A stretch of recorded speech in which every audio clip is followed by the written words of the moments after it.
of time. I mean, what a waste of time. Pure political theater. They was never, ever going to convict a former or sitting president of nothing. And what was even more ridiculous was watching, liberals celebrate this. Like, this is not a win. Who cares if you can call him a convicted felon when you still got to call him president for the next 4 years? Who cares? No, it makes sense. And I wonder how much it costs taxpayer dollars to do that case.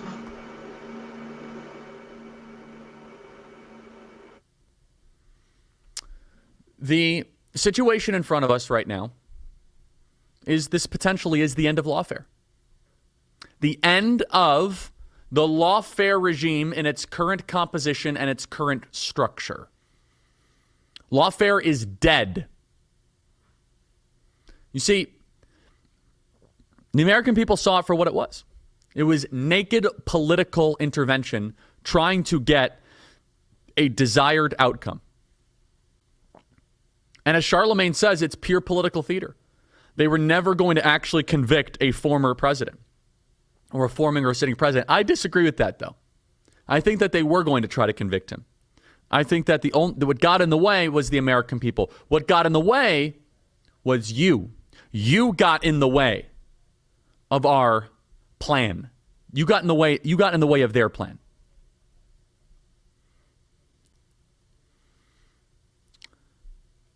Lawfare is one of the more dangerous developments of a society. By the way, Charlemagne went on to say, this is not a win. Who cares if you call him a convicted felon? You still got to call him president for the next 4 years. I mean, that was our line first, but yes. Not only that, he's gonna be a president with he owns nothing to anyone. And the left kind of knows it. Have you noticed how demoralized the Democrats are? Where is their big resistance? Here's a very interesting question. I was just going through the inauguration schedule, and our team will be there broadcasting live. Here's a very interesting question. Blake or Andrew can find it, or maybe Ryan. Can anyone find if there is the Pink Hat March the day after? Remember last time in 2017, they had this ridiculous march of Madonna saying she's going to blow up the White House, and there were like 500,000 people in D.C. Does the left have anything comparable planned?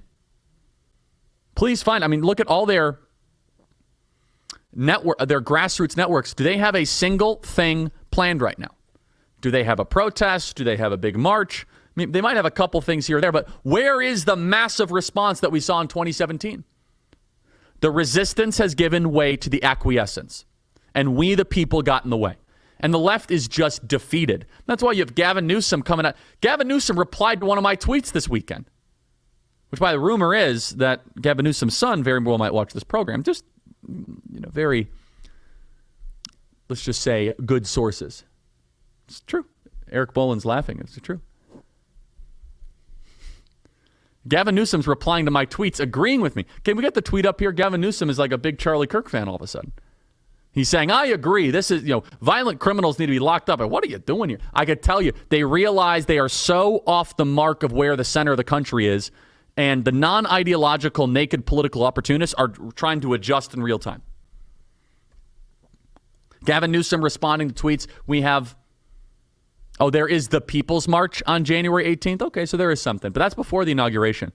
Oh, there's going to be a women's march. I have to go. Oh, my goodness. Thank you, Blake. This is a gift. I have to go and interview people at the Women's March. Will Real America's Voice provide the hats? We're gonna go into the streets. They're going into the streets. We're gonna go start interviewing people at the Women's March. On the 18th, I could go to one of the inaugural balls. Women's March. Inaugural balls. Women. I think the Women's March will be much better content. Now I'm looking at their website. Our future, our fight. We are marching forward. Join us at the People's March, January 18th, 2025. Oh, that's going to be too good to resist. I'm just going to come and ask questions. We'll see how lovely the women of the left are.